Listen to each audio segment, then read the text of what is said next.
thing I always do, and this is really super important, is to check the top of the jar to make sure that it doesn't have any cracks. Visually inspect the jar to make sure it doesn't have any cracks or fissures. If it does, it's going to explode while it's cooking, and that's not something you want. And if it has chips or anything on the top, you just run your finger around it like that. You can tell very easily. If it has chips or something on the top, the seal won't seal properly. So I'm looking at each one of these, and they look good. The next thing you want to do is make sure you wash them thoroughly. I just wash them by hand in sudsy water. You can use a dishwasher if you want as well. So I wash them out really well, rinse them out really well, and then I set them aside until I'm ready to sterilize them. This particular recipe is supposed to make 7 pints. So I'm actually going to get 8 jars ready, just in case I have enough to make an extra. Right, when you're canning, I would recommend that you have on hand 2 additional items, which really makes life a lot easier. These are just available online. They're available in any place where you buy canning supplies, in grocery stores even. This is a jar puller.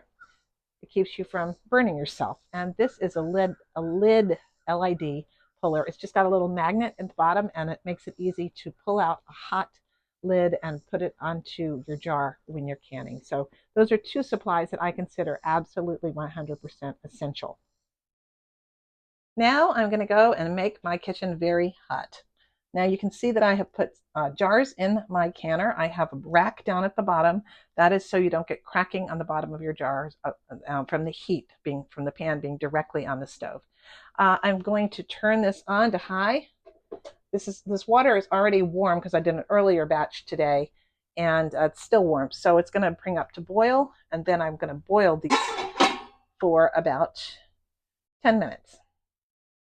Now it's time to fill the jars. This is where it gets kind of hot because you're dealing with a lot of hot things and working very quickly. So I usually have everything laid out, all set for when I bring my hot product and jars out. These are my hot lids. Put them beside this. Here's the relish, steaming hot. I usually work 2 jars at a time.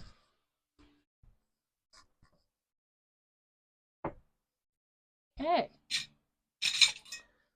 I have a jar filler, which is helpful. I'm just going to pack my jar. I'm going to leave about 1/2 of an inch of head space.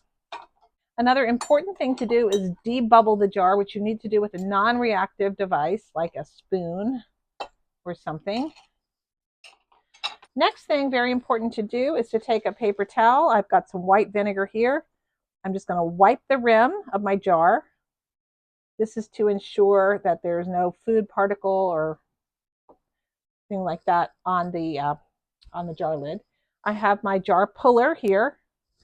I'm going to pull out a lid and place it on top. Whoop.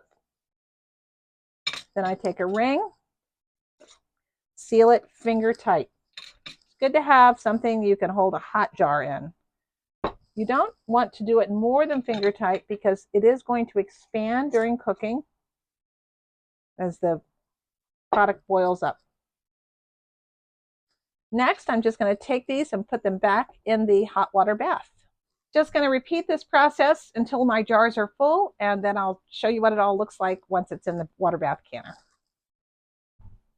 Now the jars are in the canner. I'm just going to make sure that it boils, and when it begins to boil, then we set the timer for 15 minutes, and we process it for 15 minutes. Then we turn off the heat. We set the timer for 5 minutes, let it sit in the water bath canner. Then you pull your jars out and you let them sit for at least 12 hours. Don't touch them. Don't do anything with them. We're just going to make sure the seal is completely sealed and the product is not sort of bubbling around. So that's really all you have to do to make shelf-stable canned pickles. It's a process and it takes some time, but if you've got time, a lot of it is walk-away time when you're just waiting, or you can do something else while you're waiting. So it's not that big a deal. Thank you so much for watching today.